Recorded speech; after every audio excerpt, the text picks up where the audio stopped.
Hello students, class 8 chapter 2 in history. आपका जो history का पहला चैप्टर था वो कंप्लीट हो चुका है। So now I am going to discuss about the second chapter. The second chapter of your syllabus is related to the colonial rule in India. In this chapter we study about the colonial rule in India. In this chapter we will study about the arrival of European trading companies in India, about rivalries and battles among the trading companies, about the rise of British dominance in India, how the British conquered Bengal, Mysore, Punjab, about the subsidiary alliances system and the doctrine of Laplace, mercantilism and the coming of the European. Mercantilism as an economic policy became popular in Europe in 16th century. सबसे पहले आपको meaning बताऊं कि मर्सेंटलिज्म का मतलब क्या है। मर्सेंटलिज्म का मतलब है एक ऐसी ट्रेड, एक ऐसा व्यापार जिसका मकसद सिर्फ और सिर्फ प्रॉफिट गेन करना हो। 16वीं शताब्दी में यूरोप में जो मर्सेंटलिज्म पॉलिसी है वो बहुत कॉमन हो चुकी थी, बहुत पॉपुलर हो चुकी थी। It became the dominant economic thought which advocate the prosperity of country depend on the profitable trade. और यूरोपियन कंट्रीज़ ने अपनी एक सोच बना रखी थी कि अपनी इकोनॉमी को बढ़ाने के लिए वो उनका मकसद क्या होगा, सिर्फ और सिर्फ प्रॉफिटेबल ट्रेड करना, यानी कि दूसरे देशों के साथ व्यापार करना। और उस व्यापार का मकसद क्या था, जस्ट गेन द प्रॉफिट। और इस प्रॉफिटेबल ट्रेड का नतीजा ये निकला, there was a flooding in of European traders like British, French, Dutch and Portuguese into India. बहुत सारे यूरोपियन ट्रेडर्स थे जिन्होंने हिंदुस्तान का रुख किया। उसमें ब्रिटिश थे, फ्रेंच थे, डच थे और पोर्तुगीज़ थे। ये वो लोग थे जो व्यापार करने के लिए हिंदुस्तान आए। और इन लोगों का मकसद सिर्फ और सिर्फ एक मकसद था, और वो था ज़्यादा से ज़्यादा इस व्यापार से प्रॉफिट हासिल करना। It soon led to rivalry with the traders constantly fighting against each other for supremacy. ये जो ट्रेडिंग कंपनी थी, ये जो ट्रेडर्स थे, इनके दरमियान आपस में लगातार फाइट्स होना शुरू हो गई थी, क्योंकि हर एक ये चाहता था कि उसकी सुप्रीमेसी, यानी कि उसकी सुप्रीमेसी हिंदुस्तान में इस्टेब्लिश हो जाए। तो for supremacy they constantly fighting with each other. The first European trader to discover a sea route to India were the Portuguese.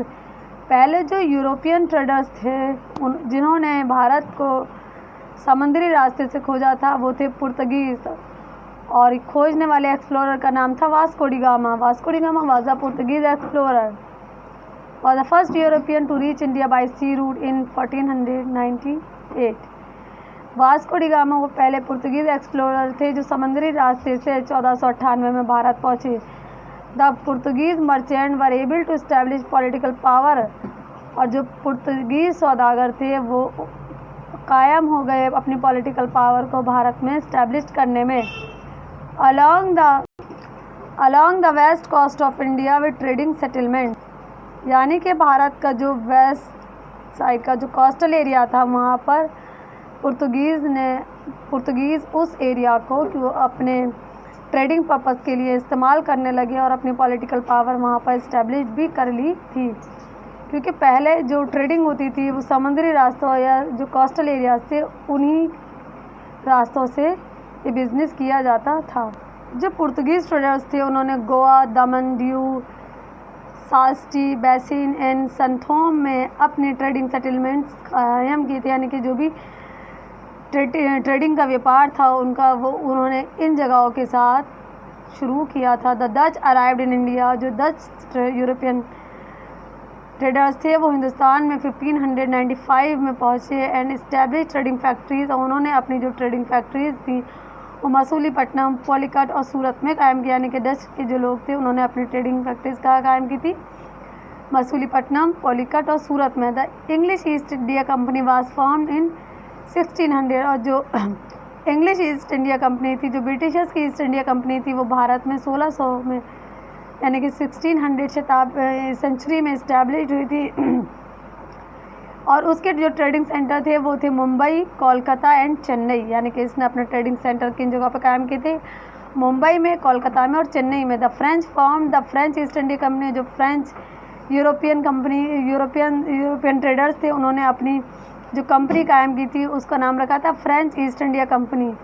To compete with the British and Dutch, to compete with the British and Dutch, French ने अपनी जो trading company कायम की थी उसमें मैंने अभी आपको बताया था कि कंपनी सुप्रीमेसी के लिए एक दूसरे से फाइट करते रहते थे, तो डच और ब्रिटिश को ये कम्पीट करना चाहते थे फ्रेंच।